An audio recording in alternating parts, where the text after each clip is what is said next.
exclusive for sons if the husband or in-laws of the daughters do not permit them to bring their parents at the daughter's home. What should the daughters do?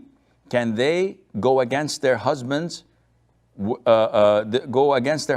will and bring home their mother if sons are unwilling to keep their old mother?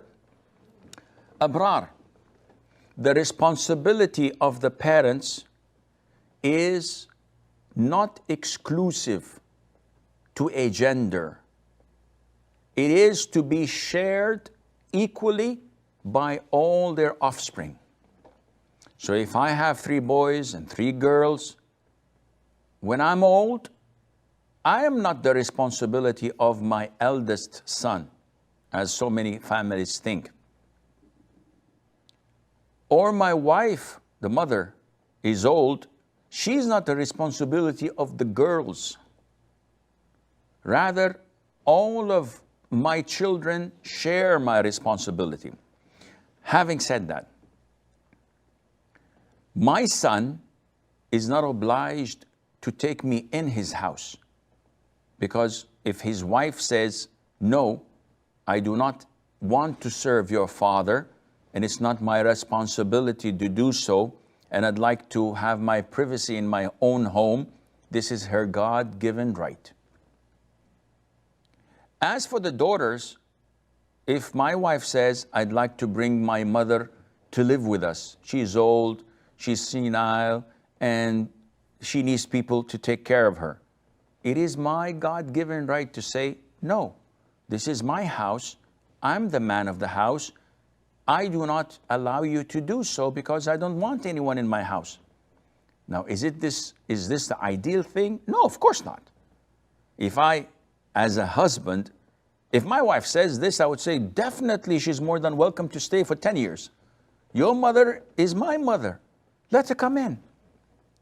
But people differ. And I cannot blame someone for demanding his own right. So as a girl, as a wife, you have no right in allowing or admitting anyone to enter your husband's house without his permission, let alone stay long term. He has all the right to do so. Now, your in-laws have no say in this, but most likely you are living in their homes. So again, you cannot do that without their permission.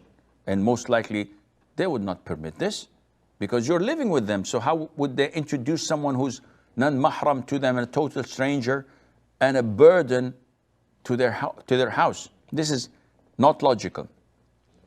Having said that, the responsibility lies among them all. They should contribute financially to get a decent home for their parents, for the mother, for the father, with an adequate servant that would serve them, take care of them to the best of their ability. Now, this is a shared responsibility, but let us assume that the 3 boys are evil. They're not willing to contribute a penny, and they're not willing to take care of their old father or mother. And the 3 girls are also poor. They're dependent on their husbands, and their husbands are not approving of them to move in or to take in their mother-in-law, for example. So now the mother is stranded. No one is taking care of her financially, and no one is helping her, and she needs help. What to do? In this case, this becomes an obligation upon individuals. So if 2 of the girls, for example, refuse, and 3 of the boys totally refuse, and you are the only girl, Abrar, who is caring for her mom, you tried everything in your possession to care for her and allocate a place for a decent remaining days of her life to be spent in, but without avail. In this case, it becomes an obligation upon you. Even if you have to divorce your husband and take care of your mother, this is a must.